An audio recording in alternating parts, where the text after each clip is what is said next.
Hello.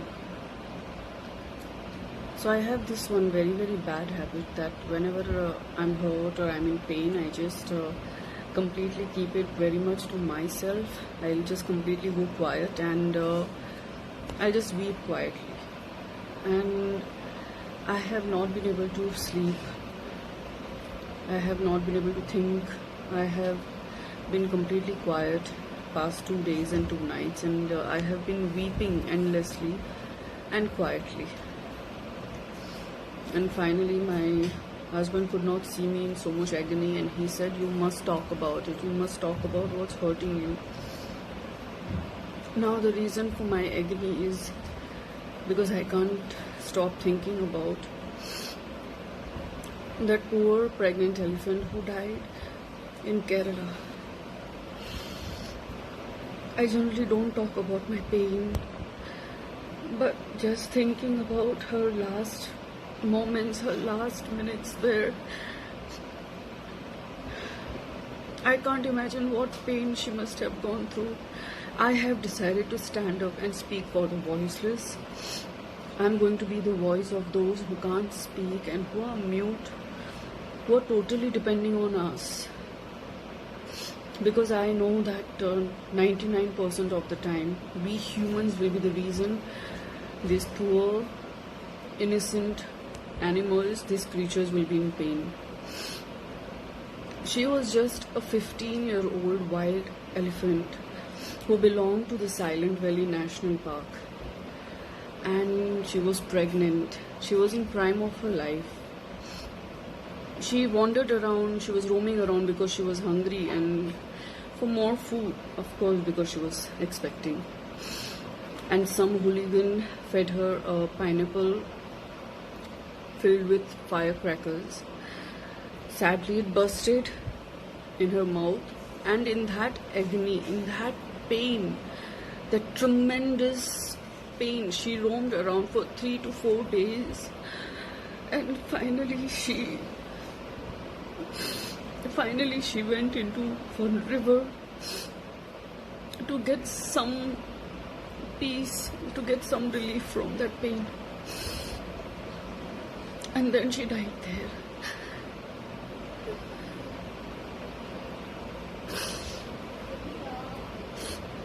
Now the thing is, this is not the first time this is happening in Kerala. Similar incident has happened in April, where another wild elephant died under similar circumstances.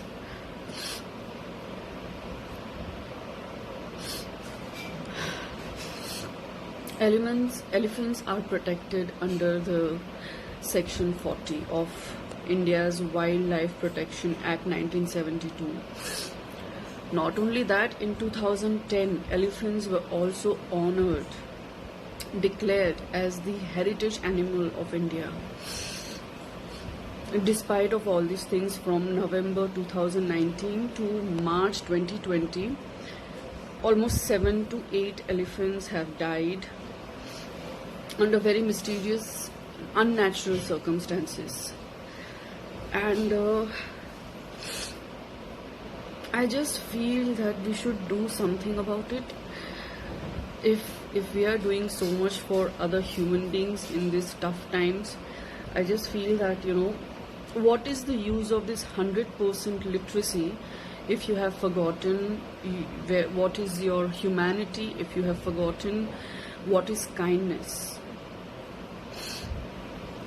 I just wish that, I know that this lockdown has been difficult for all of us, not only you, but for me, for everybody around us. But these elephants, these animals are not for our time pass. You can't just play with them like this.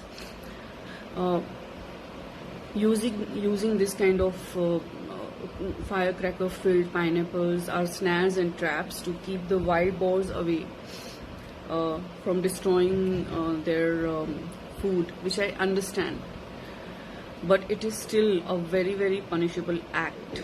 This is a criminal act.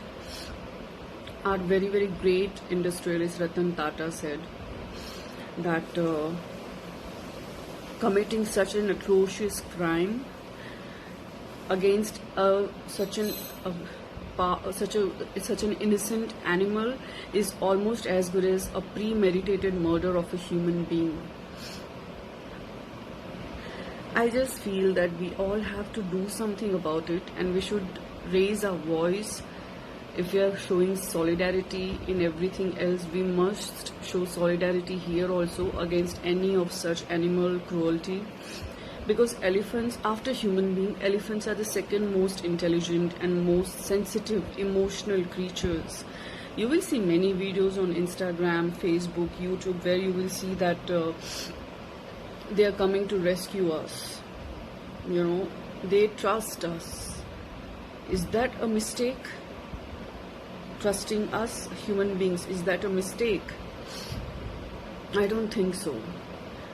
I know we all are not alike, but still there are these kind of hooligans who are sadists, and who enjoy this kind of they gain this pleasure by torturing another creature.